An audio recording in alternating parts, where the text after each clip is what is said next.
ากสาวเสียงขวางต่อเด้อ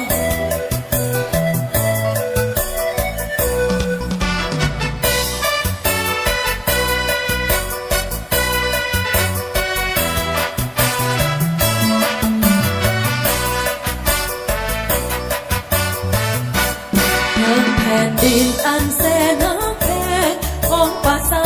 ลาวผู้อาถรรพ์ยังมีสาวสวยงามเหลือเกินเสิร์นแวะเสิร์นไอ้ทหารพนักงานหัวหน้าเสิร์นมาแวะยามสาวเสียงพวงมาแวะเบิ่งจากมือจากหัวเพื่อหอดเจ้าเข้าในนาเขียวข้ามอุ้มทุ่ง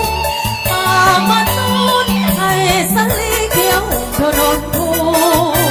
งไอ้กะยองว่าสาวบ้านเฮาจังเป็นเก่งแค่นาเฮ็ดนาก็ได้ไปลำเลียงก็เก่งสาวเสียงพวงจิตใจปลอดใส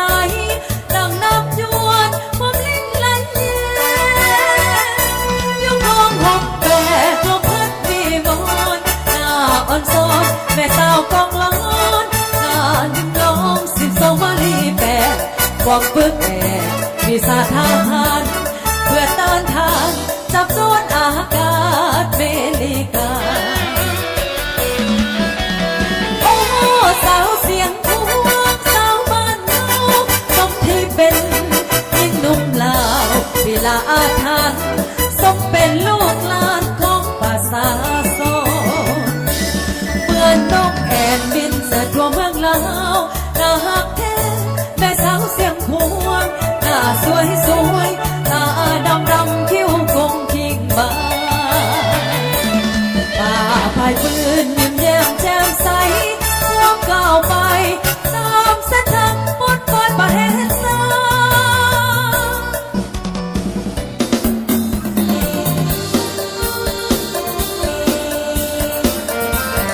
สอนกุ้งและสอนกุ้งเด้อ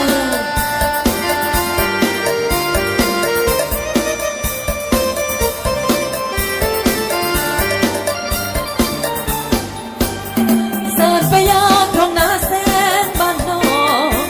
รับเสียงร้องดังก้องไปทั่วดงนาป่าสาวบ้านน้องพวงแข่งขันพบออกแข่งงานลงมือคาดไทยด้วยวิธีใหม่ตามสื่อกลางได้บางโลผู้คนได้เปรียบคนเสื่อมเลยตาแถวไปโดนผู้ฟ้าตรงนาแล้วสุดสายตานั้นเป็นป่ามันต้นสาลีเพื่อมันงามดีได้เพิ่มศักดิ์ศรีให้บ้านน้องสวยงามเพื่อต้านศัตรูจางเพื่อฝากไปเลี้ยงให้น้องแนวนาเพื่อสอนสาแค่คนคอยเอาให้เข้มแข็งไม่ต้องมองเห็นแค่ทางสร้างสาบ้านเมือง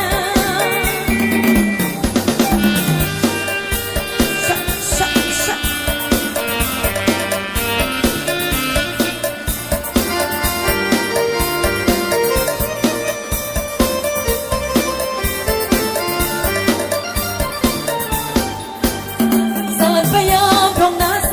นบ้านน้องดังลำเสียงร้องดังก้องไปทั่วดงนาป่าอาสาบ้านน้องพวงแข่งขัน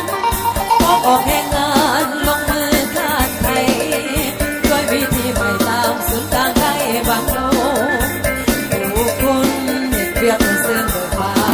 นเที่ยวไปโดนผู้ฟ้าตรงนา